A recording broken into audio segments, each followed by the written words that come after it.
So, konnichiwa. My name is Will Bates. I'm a portfolio manager with Martin Currie Australia. And with me is Reece Birtles, who is our Chief Investment Officer. We will address both the current and the post-pandemic crisis sectors that we've identified as showing interesting trends and investment opportunities. I will talk about the AREITs, and I'll also talk about some of the retailers that have adopted online shopping strategies and opportunities. In relation to online shopping, we own Woolworths and Coles, which are consumer staple companies, Hi-Fi, which is a consumer discretionary company in electrical goods, which is also discretionary, and Bunnings, which is owned by Wesfarmers.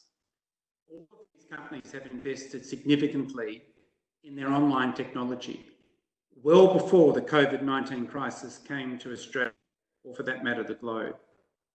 All of these companies have formed very strategic logistical solutions for click and collect and also for online deliveries. Today, we were speaking with the CEO of Wesfarmers, and Wesfarmers own Bunnings, which is a hardware company and supplies goods to tradespeople and people in their homes who wish to do home repairs.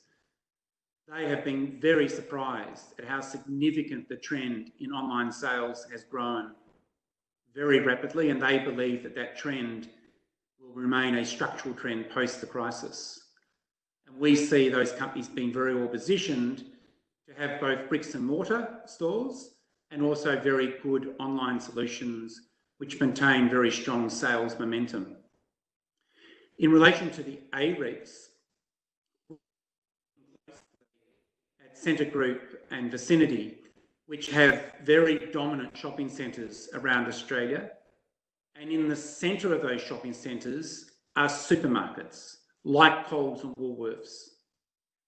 What's interesting with these shopping centres is well before COVID, they became living centres, restaurants, cinemas, Legoland, free car parking.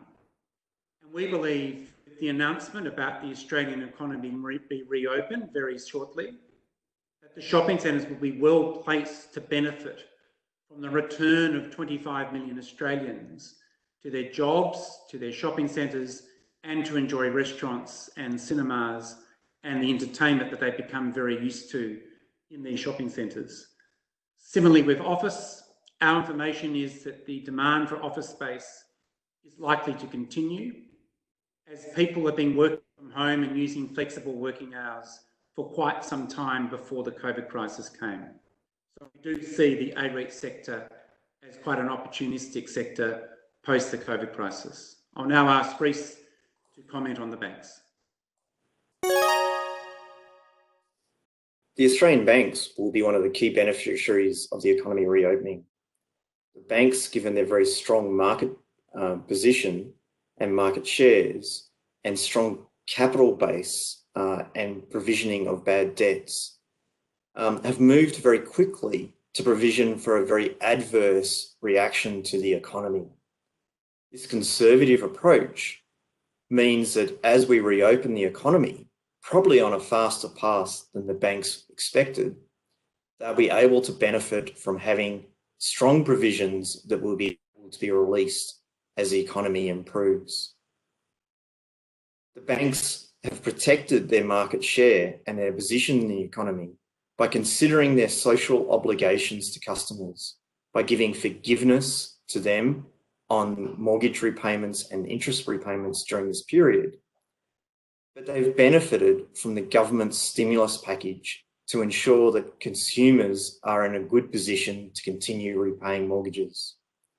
Remember, Australian banks are really underpinned by the strength of the domestic housing market and the extremely low loss rates that they have incurred on their housing portfolios through all conditions, given Australia's love with their house. Despite these strengths, the valuations on Australian banks are very attractive. The price to earnings ratio on pre-provision profits are now the lowest since they've been during the Lehman shock. Therefore, we've been looking at our positions in the banks to take advantage of their strong capital and considering what they are doing on their dividends during this period.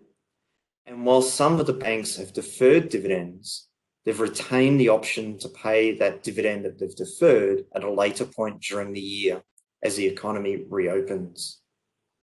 The other big beneficiary of the Australian banks is population growth. And whilst migration is likely to be slower in the current year, the supply-demand dynamic in the Australian housing market is still good, and the natural birth rate in Australia contributes something like 60% to our average population growth over time. So they'll still continue to benefit from these positive dynamics.